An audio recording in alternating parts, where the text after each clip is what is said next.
Hey everybody, welcome to the Chef My Life podcast. I'm with my guest, Aaron Anker from Grandy Organics, one of my favorite brands. So I'm pretty excited to hear what he has to say about the brand, and just this guy is a very interesting guy. So get ready. You're gonna hear and see all kinds of things, I'm sure. So what's up, Aaron? How you doing, man? Good. I'm good, Dave. So nice to hang out with you here and on this podcast. And I appreciate that. For me, business and this brand are my baby. I've got two kiddos, but I've now owned this business 25 years. It's pretty wild to see what it's become. And having fans like you are really important to me. So appreciate that. Yeah, it's my pleasure. You're literally part of my breakfast routine every single day. That's cool. It's funny, you said routine, and I think I always say breakfast is a ritual or a routine. I think either one of those words works.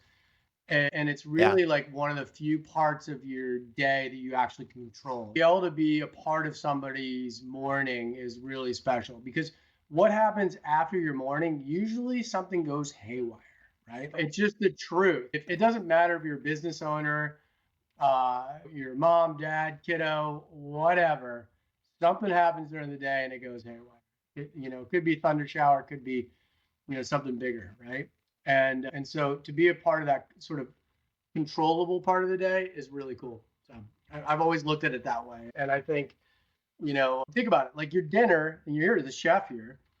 I mean, you've got in your cookbook hundreds of different dinner options that you guys can do as a family. Just think about the myriad of different restaurants that are out there. And then each one of those has a menu of items. But breakfast is usually a smaller menu. Usually people have, I would say that I have 3 to 4 breakfasts that work for me. You know what I'm saying? And then some people are like very much, I have the same thing for breakfast. I'm more of a mix it up guy, but I don't put granola on my eggs. But when I do have eggs, that's like a separate one. I do love an overnight soak oat with chia. We've got some quinoa flakes we're going to be putting in a new recipe coming soon. So I started soaking those overnight. Really cool. Gives a cool flavor and higher protein. And then you don't have to soak it overnight. You can just do it that morning. But I'll do that and I'll put granola on top of it. What's my other one? I do avocado toast. Like I love a good avocado toast, right? So that's probably 4. Obviously, I do granola parfaits, smoothies with granola on top. It's not that many that eat. So if you can be a part of that, it's pretty cool. How do you eat, Grandy? My typical is an organic skyr, or it's a Icelandic yogurt. Sure, yeah. And then I put the blueberries in there, a handful of blueberries to get my antioxidants going, and then top it up with one of the varieties, usually coconola, but sometimes I do the dark chocolate and sea salt. The dark chocolate ones are my favorite. So I have dark chocolate coconola and dark chocolate sea salt are my go-to. And then lately, there's a new flavor of Nor Organic that I use for my yogurt that is mixed berry acai. And so I've been, of course, still adding the blueberries because I just think that's a good idea. Yeah, And but then I've been using the peanut butter coconola, and it's like a peanut butter and jelly sandwich, that's cool. without the bread. That's cool. Yeah, you know what's funny is I often say granola and yogurt are like peanut butter and jelly, right? Everybody understands that metaphor. Yep. And they just go so well together and always have. That was like the origins of granola was on yogurt. For sure. We've been doing some business with Costco lately, and they've been doing sampling. And when we sample just dry versus we sample with oat milk, the sales with the oat milk are just so much better. It's just nicer to Really? moisten it up a little bit. Yeah. So yeah, interesting. But I like it. I'll do a cereal a lot of times just with some milk and granolas too. And I've been mixing the chocolate, sea salt, and the peanut butter. Within the last year and a half launched. Those both went nationwide with Whole Foods in January of 24. And so, yeah, they're great products. We've got a couple new ones we'll be launching here in the next month or two. So pretty excited. One of them's more indulgent. And the other one's actually part of our 50% less sugar club, like our classic granola and our honey nut are both less sugar granolas. And basically what that means is we just don't, our origin story was like, we're original granola since 1979. And so that was not when granolas were more sugary, clusterier, and that kind of thing. So that's what we're known for. So this new one's going to be more of in that line.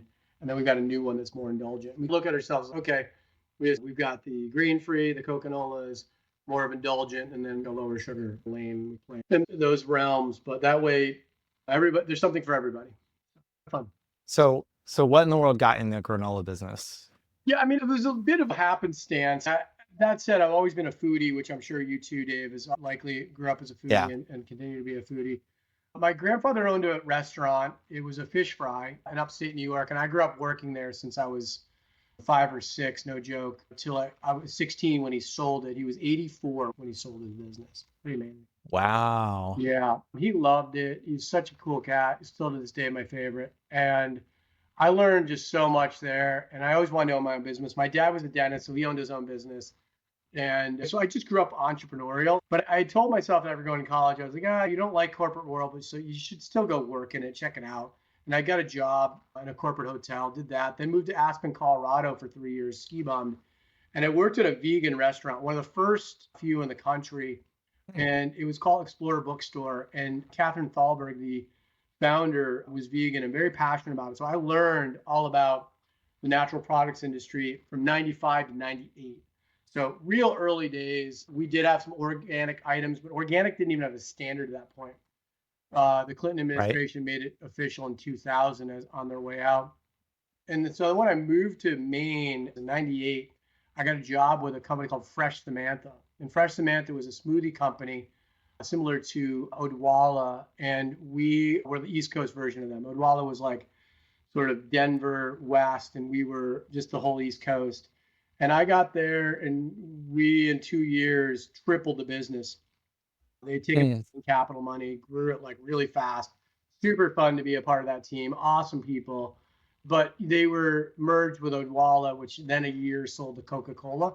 Left the Oh, same idea. By the way, neither brand are around anymore. I think they're trying to resurge Odwalla. They're both like killer brands, especially like Fresh Samantha was an awesome brand. And the two cultures, West and East, couldn't survive. So they just killed off one brand. I just said, I want to grow something, but I don't think I want to grow it as fast and as crazy as that. And I called my good friend Nat. We were the two guys at UNH that drove VW buses. So we were like-minded, if you will. And we're talking, and I'd given him a tour of Fresh Samantha, and he'd owned Grandy Oats for 3 years at that point. And I called him and said, hey, I'm going to start my own like food brokership for local Maine brands and New England brands. And I think I could help brands get out there. And I had just done it. I had opened Fresh Samantha up and down the East Coast and had learned from some really smart people and thought I can do this. And that's, well, don't do that. Just become my partner. And we negotiated what I call marriage. We were 50-50. We called each other our other wives. We each had wives, and we were like, this is Nat, my other wife. And everybody thought it was funny, but it was true. You're 50-50. People joked that it was marriage without the bedroom. We just kind of laughed about it. But he would always say, Aaron, you're the gas on the brakes. And that's how it worked. I grew the business. He ran the operations. I mean, we really just grew a sustainable business. We haven't taken any outside equity. So we're pretty unique with a lot of the brands that I know you probably buy and others buy out there.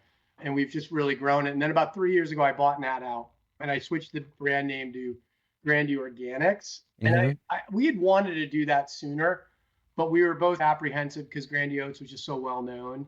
And so we decided to do it. I decided to do it because at that point it was going to be my business. And I just felt like we were 100% organic and like we should put it in our name because I wanted it just to be like, that's who we are.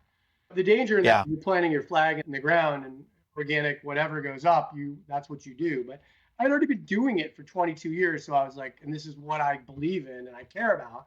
So let's do it. And so we now are known as Grandy Organics. People still call us Grandy Oats, and I'm super cool with that. Like it's a great legacy brand, and we own both trademarks, and you can call us either. But we do granolas, but we also do bulk trail mixes and bulk roasted nuts that we sell to health food stores. Oh, I know. Yeah. I was going to tell you, you're actually part of my evening routine now too, because my wife said she was snacking, I was snacking, we were both snacking, and you've probably seen some of my past pictures of ice cream with Grandy Organics, coconut on top, but I'm not doing that so much anymore. I'm trying to be a little healthier. So that's cool. I bought every flavor of the cashews, every flavor. Cool. And what's your favorite? Well, last night I was eating the garlic and herb, and those are great. And I had a glass of wine, so garlic and herb, glass of red wine. I mean, yeah, it's a good combo. Well, I might do that tonight. And then I had a beer the other day, and I was eating it was a Mexican beer because it was Cinco de Mayo, Thinking about it, yeah. and I had the chipotle, the spicy chipotle, Yeah, that one's which good I too. really like. Yeah. Yeah, and just so you know, those are like top selling items in Whole Foods around the country and a lot of the co-ops and independent grocers out there. Our origin stories, we've always been in the bulk section, and we're basically Mm, one of the category captains in bulk, as they call us. And with COVID, unfortunately, bulk was really affected. Now, in Florida, interesting, like it didn't shut down, so bulk actually continued to grow quite well. And Whole Foods yeah. was funny; they used to be like our number 7 or 8 region in bulk, and they quickly became number one.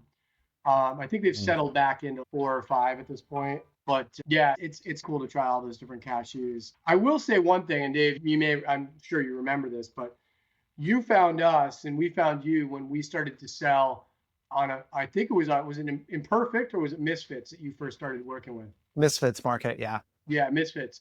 So we sold it when COVID hit, and I'm always a fan of telling this story because it's the truth. So we were really hurt by COVID because those bulk sections got shut down in a lot of states, and we didn't know what to do. Plus, we sell a lot in universities and their dining halls, and so we Hmm. were really freaking out. And so I got introduced to Imperfect and Misfits by my good friend Alex Whitmore, who owns Taza Chocolate, which you're probably a fan of Taza. Um, Yes, if you're yes. not, please, people that are listeners, like best chocolate out there. And they're like just the real deal. Like him and his wife have run this company Yep. for close to 20 years, and he's a good bud. So, anyways, hey, you should check these guys out. He got me an intro. They were scrambling just to find anything, and when they found out that we were organic, we're solar powered, we had high quality products, and we had Dave, no joke, I had $100,000 with organic almonds sitting in my warehouse that I couldn't. Oh I mean, so my. like we repacked almonds and sold them to Misfits and Imperfect. It was incredible. So they really saved us. We saved them. It was a perfect partnership. Still is a great partnership. And yeah, it's been great. But that's how we found you. I remember you Yeah. bringing us on like Instagram and saying, "Hey, check out this product," which was really cool. So thanks for that, man. Yeah. And I was talking to one of my friends who is a fellow chef and influencer. I often will just plug brands just because I like them. It doesn't, you've never paid me a dime, right? Ooh, yeah, I mean, true. and that's okay with me. Like, we have a symbiotic relationship, and Yeah. you put out great product and you give me something to work with. Yeah. So, It is so true. It's funny. I spoke at a entrepreneur summit or like a cohort last night, and I was talking to them about how so much of everything is pay to play now. And I'm glad you mm, remind me of that because we've had similar things like that happen with just like really good people like you that are influencers. We had a Peloton instructor who and said, "Hey, look what's in my fridge." She ultimately did become a paid influencer for us because her reach was so big. But yeah, that's how you find your fans. And by the way, that's how you find your super fans like you. And it's like authentic, good people that are finding good, authentic, healthy brands. Super cool. Because unfortunately, these days, I don't know about you, but I look for a review on something and I'm like, I read it and I'm just like, bullshit, bullshit, bullshit. And I'm sorry to swear on your mm. podcast, but No, I no, it's don't know okay. what to believe anymore. And Right. and I do love the whole influencer world because I've always been a maven myself, pre-social media. Everybody probably knows the book I'm referring to as a maven. It's a Malcolm Gladwell book where he talks about there's certain people that just tell people about great products, and that's the backbone of the influencer work. So I'm that way, anyways. I'll just tell you something that I just put this on LinkedIn the other day. I don't know if you saw it, but I'm making it a practice. Like I love Google. Like I have a Google phone. I'm just like, they don't pay me to say that, but I really like the product over the years. And I use their Google Map Yeah. feature and their ratings are really great. And I've decided that if I'm going to use the ratings, and I know there's a ton, I don't mean this meanly, but there's a ton of crazy people that probably spout off negatively about businesses that are not business owners and don't know what that means to them. But I've decided I'm going to do Yes. reviews. And so I'm really making like a practice of giving reviews. And it's not all fluff. Like I'll be honest. Hey, like this was really great. This could have been better. Because I feel like that the business can like benefit from that. I'm not going to be like scathing because I don't want to hurt anybody. But like, No. by the way, if it was bad, I want to warn somebody else. Like my wife and I had the other day, we came back from the airport with our daughter and the Uber driver. It was like scary. Like we were just like white knuckled the whole time. I'm like, I don't want somebody Well, to be in that car. That's what the right. review is there for. So I think it's really cool what you do, and I appreciate you shouting us out, man. We have a similar thing because I'm a Google local guide. I I post my photos and Do I'll you? tag Yeah, me them too. and I'll leave reviews. Yeah. And if something's real like something's wrong at let's say a restaurant that I go to, if something's wrong, I first inform the restaurant that something's wrong, Yeah, that's probably better. Because right? are you saying you tell them when you're sitting in the restaurant, or do you like later message them, or like how do you do that? I'm curious. I've done it both ways. It wasn't like the manager wasn't there a couple of times and I'm like, can I just have their contact information or, how should I Yeah. reach out to them? And they'll tell me and I don't tell them why. I just, I don't want to give them an eerie feeling, but if they messed up, they know it. But yeah, I'll reach out and I'll say, hey, I had this experience and I don't think this is what you want your guests to have the experience like. So here's my experience. Take it, do what you want to with it. I'm not going to, I'm not going to slam you online or anything like that. But if it happens again, know that you'll receive some feedback that's public. And I've only had to do that a couple of times. Yeah, But I I think think that's that's fair. fair because I owned a restaurant. And, you know, if you have a problem, it shouldn't be your first go-to go online and slam somebody. It just shouldn't. Yeah. Because in the end, we're all people and we all have, feelings and businesses to take care of. Yeah, you And should I mean, take somebody down at the knees. Like, I so agree with you no, on that. So let me ask you, like, when you go and do a review, is it easy for you to give a five, or are you more of a four-star, or like, where do you land on the realm? I try to start at 5. And if there was something that makes it not a 5, drop to a 4. Yeah. Um, I haven't left too many super low reviews. I'm kind of lucky, I think, too, because I just have good luck and people don't I'm with you. disappoint me too often. I'm with you. I did in California. I was like, I gave two threes out because I was like, you know what? Just gonna be honest on this one, and it felt a little weird to me. I Yeah. was like, but generally, I'm a five or two, and I do force. Yeah, I mean, there's So always room for improvement, right? yeah, totally. So tell me about your restaurant. What did you have for a restaurant? My restaurant, it was a cafe and it really was only supposed to be like a coffee shop. And but I was like, well, we'll be open at lunchtime, so let's offer some sandwiches. And I bought this really nice cast iron sandwich press that could press like 4 sandwiches at once. And so I'd butter the griddle and pressing on nice sourdough bread or marble rye, good, like the good stuff. No white bread, no American cheese. I know that's like sacrilege here in the South, but yeah. I just said no. That's it. I Good for want to you. have People good appreciate quality it though, right? ingredients. They absolutely did. And I'm not going to say the brand name, but there was the food distributor kept trying to push this one brand that was cheap on me. And it's because they made more money on it. And I would have made more money on it too, but it was not good. Yeah, And you every can't time cut that I was corners. like, look, you can sample me anything you want, but if it's not good, it's not going on the menu. It got to the point where the rep was just like, hey, you don't want this. I'm not even going to show it to you. But bringing that kind of quality to my community, which is very rural. When I moved here Yeah. So in where are you in Florida? 2010, I'm in the Panhandle, Yeah. and I'm literally 2 miles from Alabama. Okay. So we're very rural. There were more cows than people within the city limits when I moved here in 2010. Yeah, Yeah. Are you from yeah. there? Do That you love it? I am not from here. Oh, actually originally from Alabama, but I lived in Atlanta for 21 years. So Okay. I'm pretty much a suburban city guy living in the country. So when I moved here, there was nothing. I And don't mean that to be a negative thing, but there just wasn't no, anything. There no. was no restaurants. I had the top restaurant for 10 miles on TripAdvisor because no one could compete because it was all country cooking and, you know, lower quality. Most of those places are gone now, so I can say that. Yes, Actually, I the know. only really low quality place is gone now. And, and then I'd have people kind of wanted me to be in competition. And I was like, listen, the food will speak for itself. Yeah. If you like the How long food, did you come here have and it? eat the food. If you like the food there, go eat the food there. It's fine. That's There's cool. enough to go around. That's cool. So why did you move there? Why did you move to the Panhandle from Atlanta? I met my wife online and I moved here sight unseen for love. Love it. Not sight unseen for her, but I'd seen her. She came to visit me in Atlanta. And after we had talked for hours and hours and hours online using webcams, I knew that there was a strong possibility that we would have chemistry in person. And when she came to visit me, she surprised me. I knew where she was based on what she was telling me about her trip.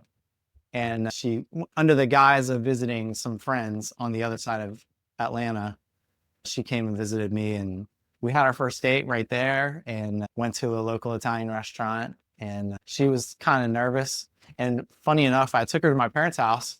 They weren't there, but they lived around the corner. And because I was surprised, I was taking care of their dog at the time. So I had to go and feed and let the dog out. And so anyway, I took her to my parents' house the very first day we met. It's a fun story if you leave out the details and my parents weren't there. I like it. That's awesome, man. So how long have you lived there? I have lived here for 15 years. I moved here So it's October home. 2010. It's fully home, yeah. It's home. It's home. And all my kids were born here. I have 4 kids. Oh, you do? Wow. Yeah, you're busy. You're busy Yeah. dude. Yeah, we homeschooled them all. Now, we didn't originally, but when the pandemic hit, it's funny, you brought up the pandemic earlier. My relationship with you started there, and my relationship with Misfits started just a little before that because they started shipping to Florida in November of 2019. Sure. So when the pandemic hit, it actually hit 9 months after my restaurant was closed due to a landlord issue. Oh, that sucks. Yeah, it stunk. And Would it probably help with the influencer gig, right? yeah, so as soon as I went home, I was like, what am I going to do? And so I started posting things online because I'd been posting things for the restaurant online. I was like, what if I can convert my followers from the restaurant to online followers and do something with this? So I did. I started tagging people like you and Misfits Market and all of the ingredients that I was using in the cooking that I was doing. I just tagged freely, and it's like, hey, I found this to be a good product, so here it is. Try it out. It's really cool. I just pulled up your, I hate to do it, but I was like, I remember when you first started posting on us, you didn't even have maybe a couple thousand followers. You're up to 31,000 followers. Good for you, dude. Yeah, thanks. You're Thanks. full blown, and you've done it on your own. That's cool. Because you and I message, and I know I follow you, but I haven't really seen that. That's cool. Love it. Love it. Congrats on your success. That's really cool. Thank you. And I love that picture of us and the Organic. That's cool. Yeah, it looks good, man. I mean, we've kind of grown together. Yeah, we really have. I mean, I saw Grandy Oats in the offering with, like you were talking about with Misfits. I didn't know the background story, so that's kind of cool to know. Yeah. Yeah, we actually were doing probably a little more with Imperfect than Misfits in the beginning. And then we started working with Misfits, and then they, of course, merged. They've been a good partner. Yeah, they're good. I like working with Misfits. Is that part of the reason that you do the subscription box? Because you probably don't have a lot of great choices for grocery stores where you live. Is that fair? Without naming grocery stores, don't want to get either of us in trouble here, but like you probably don't have a lot of organic foods around. The closest grocery store with organic options is 25 miles away. Oh, that's tough, dude. Yep. So unless I have a reason to go there, which I do have a reason to go there, but occasionally. And our scout troop meets in the town where the grocery store is, so that works out. But usually I'm hauling scouts, so I don't have time to take all the scouts to the grocery store. Totally, I forgot you do that, which is so cool. So yeah, it saved me a lot. And in the pandemic, I was a lifesaver. I mean, my groceries were coming to my door, and that was, how else was I going to do it? I don't know if you're meat eaters or not, but do you do share for a cow or things like that kind of thing too? We have done that. My father-in-law bought half a cow, I think. One year he did a bison, Cool. and we all have big freezers out here. Yeah. Lots of hunters too. So, I get some venison once in a while from my buddies who are hunters, because I'm not a hunter. I'm a gatherer, I guess. Yeah, you guys can like garden like crazy, right? You have the perfect weather for gardening. You probably get a couple seasons of growth down there, right? Yes, we definitely can. There are some specific things that we can't grow because there's not enough chill time here. No Like lettuce. apples. Apples are not a thing. I can grow lettuce in the winter, actually. I can grow it all winter long, pretty Yeah. much. I have a hydroponic grow tower right outside my door where I do lettuce and greens. Like I've done arugula in it. I've done kale, Yeah. and then herbs. Yeah, of Some course. herbs grow really well in hydroponics. But then I have a 10,000 square foot garden space out back that Wow. has been covered. It's been covered for 3 years because I've been so busy renovating, building this space. This is my studio kitchen. This is not my home. Okay. And also where I homeschool my children. That's so So cool. I'm here every day. That's awesome, Dave. Very cool, man.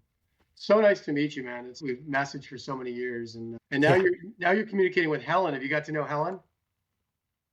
A little bit. Yeah. Helen has, she's a bright spot, and she seems like such a cheerful person. Dude, we're so psyched to have her on board. She's running our social media. She's doing a great job. Yeah, we got a great team. It's all about the team, right? Yeah. The best. And it sounds like you got a good team there. 4 kiddos, your wife and you got your wife's family around you too. That's really cool. Yes. We actually, my wife's family lives next door to the studio. So we're all very close. Yeah, so we kind of have a tight knit family unit here, and my family is only in Atlanta, which is not that far away. You think it would be far? It's only at 5.5 hours, something like that, to their house. So that's not bad. It's No, that's doable. great. That's cool. That's cool. And then I have all the children that are not my children. They call themselves my children that randomly spawned, which are the Scout kids. That's cool. That's cool. That's cool. Love it. Love it. Keep up the good work, Dave. I really appreciate you having me on. This is such a cool thing, man. I'm like super, super impressed, and it's really cool. Yeah. Thanks so much. Well, I thank you for being my guest. It's nice to get to just talk face to face. Absolutely. Absolutely. I'd love to keep doing it, and let's like get together whenever we can, and keep alerting me to new products too. You've definitely alerted me to something. I'm trying to think of now, but keep up your good work, and so cool. Can you give me a pan of your like kitchen? I'd love to see the kitchen on the way out. Actually, it follows me. So Oh, does it? Oh, you got one of those. Yeah. Look at that. How Yeah. cool is So that? we have a lot of fruit, Yeah, you do. and then I've got like 3 different ways to make coffee. I noticed And Apple coffee makers. That's cool. have you ever seen one of these? This is called a nitro press, and Yeah. it makes nitro coffee using atmospheric nitrogen instead of cartridges. Really? I'll send you a link, because that is a really cool thing. Very, very nice to have. I like nitro coffee. Me too. I love it too. So, and then I like I've just nitro got beer like my too, by the scale. way. I have a couple of scales actually, and KitchenAid. I use that all the time. Yeah. Microwave, sink, and then it's just a regular kitchen. That's cool, man. I've got an oven over here, which is, you can't really see it with the camera angle. So I moved back into my house about a year ago. I had another office. I was like, why am I doing this? To save some money. And so this is our playroom. So my daughter loves to sew. So that's her sewing area. I noticed the supplies in the back. There's my ping pong table and all the art supplies. Nice. Yeah. And then that's the outside there. Yeah, it's pretty cool. I got some nice light coming in. I love it. It's cool. Yeah, that's great. And we failed to mention that you're in Maine, which is beautiful. Yeah. And I told you I'm coming to see you, and I am. On my 50 by 50 journey. I've got to come and see Grandy and check out Maine and just see what all Maine has to offer, because I know Maine has a lot to offer. Yeah, it's beautiful. So You're such an outdoorsman. I can't believe we haven't talked about that at all. I know.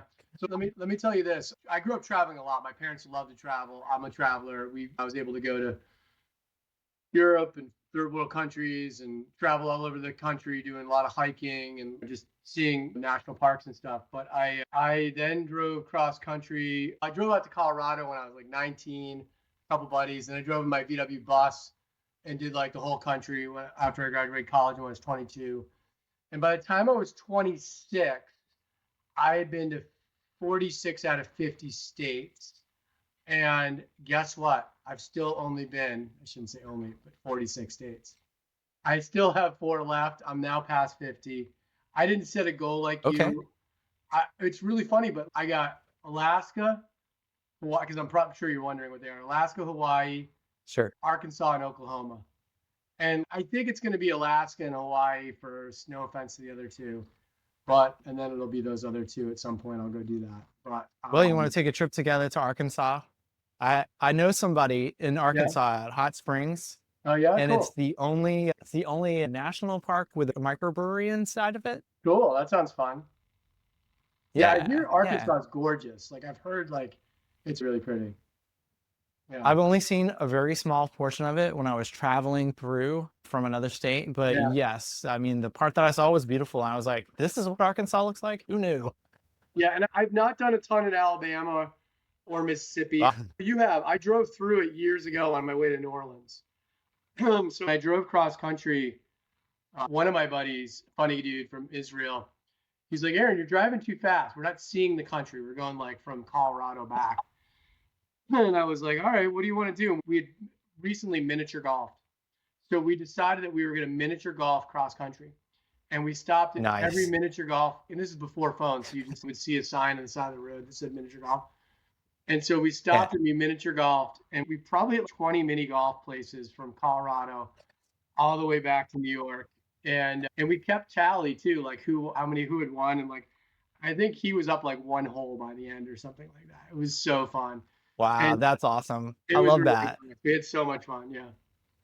Because I feel like I Yeah. went through those states and I actually saw at least a miniature golf course and some of the random stuff in their town. When I took my trip to Montana last fall, I had a buddy with me, and he and I went to high school together, and I hadn't seen him since high school graduation, which was a long time ago. And we met in Missouri at his house, and we were making videos together the whole time. And so we actually did kind of what you're saying, where we'd stop and we'd be like, oh my God, I gotta get this on the video, and he's like, all right, go ahead. And we did it all the way to Montana, and we came back a different route so we could see more things on the way Yeah, that's back. the best way. Yeah. You got to was so stop and see fun. those random things. I remember my sister and I were somewhere in like New Mexico, and there was something about like the biggest Elvis exhibit in America. So we went in, and it was like so weird but super cool. We were like, this is so weird but love it. So you got to check out those random things. There's a lot to see out there. Yeah, All right. well, thanks so much, Dave. Let's be in touch, and thanks for doing this. I really appreciate it. Absolutely. All right. And if you want to see and hear more things like this conversation with people like Aaron, who are just awesome people that I happen to know, tune in, like, and subscribe. Thanks, everyone. See you next time.